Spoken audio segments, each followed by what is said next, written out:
ॐ नमः भगवते वासुदेवाय। শ্রীমদ্ ভগবদ গীতা একাদশ অধ্যায় বিশ্বরূপ দর্শন যোগ। হরে কৃষ্ণ। আজ আমরা বিশ্বরূপ দর্শন যোগের ৩৩ নম্বর শ্লোকটি শুনব। তস্মাৎত্যমুত্তিষ্ঠ যশো লভস্য জিত্তা শত্রুন ভুঙ্ক্ষ রাজ্যং সমৃদ্ধম ময়ৈবৈতে নিহতা পূর্বমেব নিমিত্তমাত্রং ভব সব্যসাচিন। অনুবাদ: অতএব তুমি উত্থিত হও এবং যশ লাভ করো, তোমার শত্রুদের পরাজিত করে সমৃদ্ধশালী রাজ্য ভোগ করো। আমার দ্বারা এরা পূর্বেই নিহত হয়েছে। হে সব্যসাচী, তুমি কেবল নিমিত্ত মাত্র হও। তাৎপর্য: খুব ইম্পর্টেন্ট শ্লোক এটা। ভগবান অর্জুনকে বললেন, তুমি যুদ্ধ করো, কিন্তু কেমনভাবে যুদ্ধ করতে বললেন? নিমিত্ত মাত্র হয়ে। নিমিত্ত মাত্র হয়ে যুদ্ধ করতে উপদেশ দিলেন। এই কথাটি খুবই অর্থবহ। আসল যুদ্ধ তো করছেন ভগবান, অর্জুন কেবল মাত্র নকল যুদ্ধ করছেন। অর্জুনের হয়ে সব কাজ তো কৃষ্ণই করে রেখেছেন। অর্জুন যেহেতু সামনে থেকে যুদ্ধ করছেন, তাই সব ক্রেডিট ভগবান অর্জুনকেই দিচ্ছেন। এই জগতে সব কিছুই সাধিত হয় পরমেশ্বর ভগবানের ইচ্ছানুসারে। কোনো কিছুই অ্যাক্সিডেন্টালি হচ্ছে না।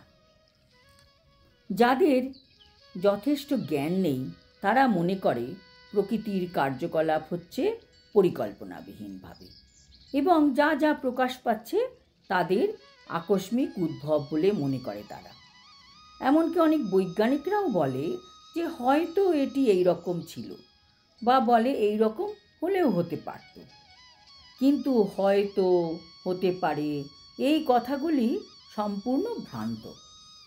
এই জড়জগৎ যে একটি সুন্দর সিস্টেমের মধ্যে দিয়ে চলছে, তার পেছনে কোনো পরিকল্পনা নিশ্চয়ই কাজ করছে।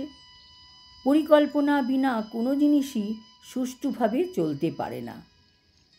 এখন জানব এই পরিকল্পনাটি কী। এই যে জড়জগৎ ভগবান সৃষ্টি করেছেন, তা বদ্ধ জীবাত্মাদের জন্য, যাতে এই আমরা জীবাত্মারা ভালো কাজ করে ভগবানের কাছে ফিরে যেতে পারি।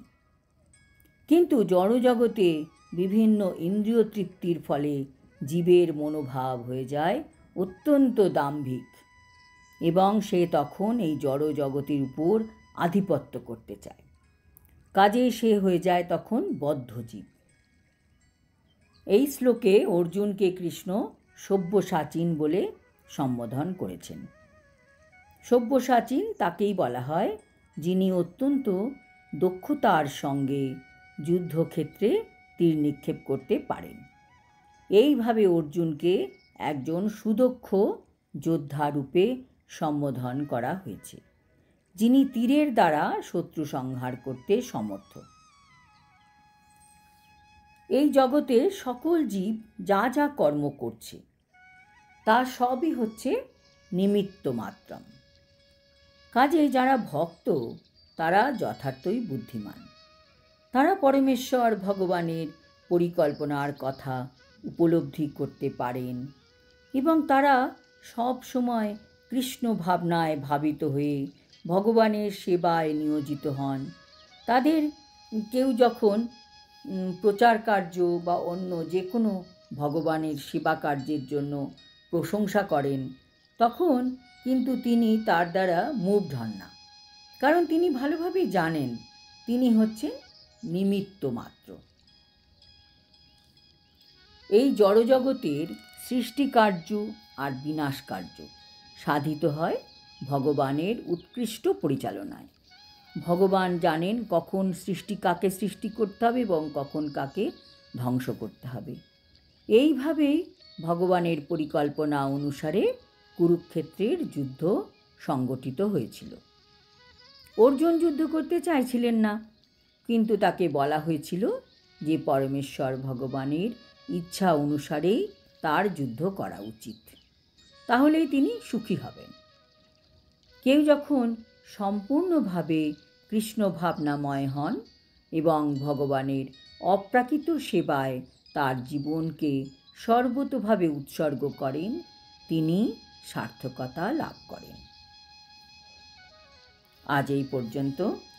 আগামী শ্লোকেও কৃষ্ণ অর্জুনকে তার পূর্বকৃত পরিকল্পনার ব্যাপারে আরও বিস্তারিত বিবরণ দেবেন। হরি ওম তৎসৎ। হরে কৃষ্ণ।